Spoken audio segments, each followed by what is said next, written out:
Bitcoin surging to another all-time high today. This while gold fell back to its July 27th levels, with Bitcoin now at almost 3 times price of gold. What does Bitcoin's rise mean for the gold market, Brian? Do we have to worry about this?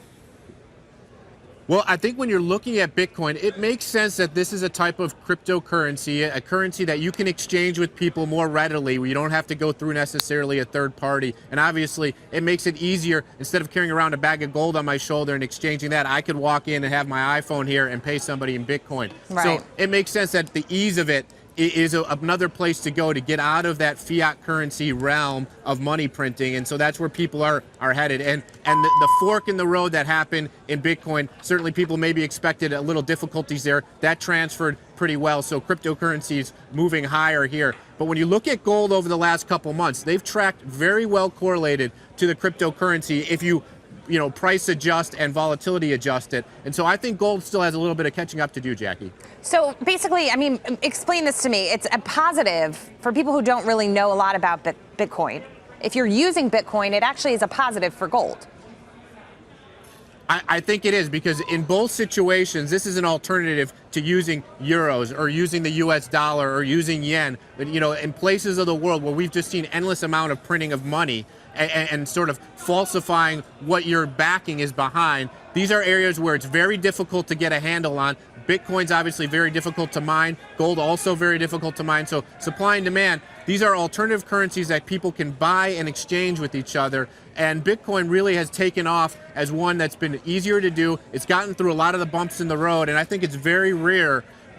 If you look at the total amount of gold in the marketplace and the market cap of gold as a whole, to take over 5% or so of the marketplace, if you went to cryptocurrencies, you'd see Bitcoin trading a significantly amount higher here, and that's why people are clamoring for it. Okay, so having said that, you're trading gold for me, and I'm going to assume that you're a buyer here. That would make sense. I am, because I'm a buyer of any sort of anti-fiat currency, buying the 1265 level, looking for gold to trade up to 1285. That would be the catch-up level to catch up to all the action that Bitcoin is seeing. I have a stop at 1250. The reason being, we had a nice little breakout in the bottoming process in July. We've held that 1250 level in gold. I think we can, if we maintain that level, I think gold trades higher here, Jackie. Bob, what do you think of the gold trade? You on board? Okay, I like the gold trade because it's a good technical trade, but I got to jump on sort of the conversational side of this, because to me, comparing Bitcoin and gold is like comparing oregano and cinnamon, because they're both spices. If I've got a recipe that calls for oregano, I'm not going to replace it with cinnamon. They're completely different things to me. There's not over 900 cryptocurrencies active right now.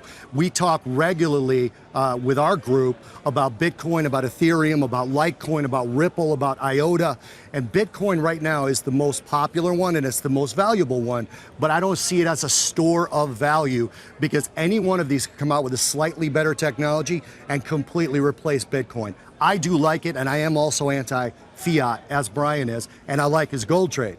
But the whole cryptocurrency conversation, to me, it's speculative because it has a value based on scarcity, but something could replace it. It's almost like betting on MySpace. Right. Now, I'm not saying that Bitcoin's going to go down, but there could be a Facebook in Bitcoin's future. Nothing's replacing gold except possibly platinum. And what is the fact that people use these currencies for sometimes nefarious practices have to do with the trading aspect of it, guys?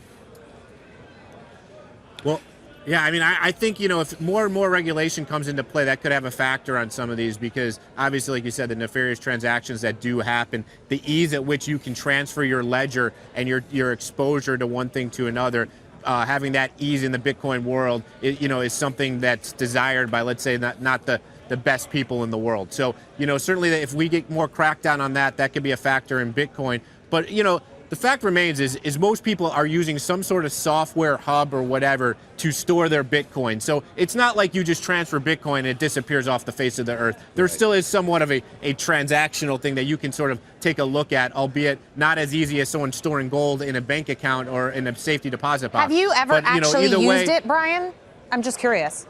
I have played around with it a little bit and traded around a little bit, and actually we're starting to see a few places now bringing on the options market, and that's my world, an option market maker. I'm looking to start to get into that world of making markets in that, because as people start to hedge, as things start to expand and start to normalize and mature, you see option hedgers come into this space. So I think this is an area that somebody can explore. But the volatility is tremendous, Jackie. You mentioned the price of it is triple that of gold. So you're going to see wild swings in this thing, and that's something to be aware of. Okay, let's get the risk reward on the gold trade. Brian is buying gold, 1265. He's targeting a move to 1285. Each point in this trade is worth 100, so he's risking 1,500 to make 2,000.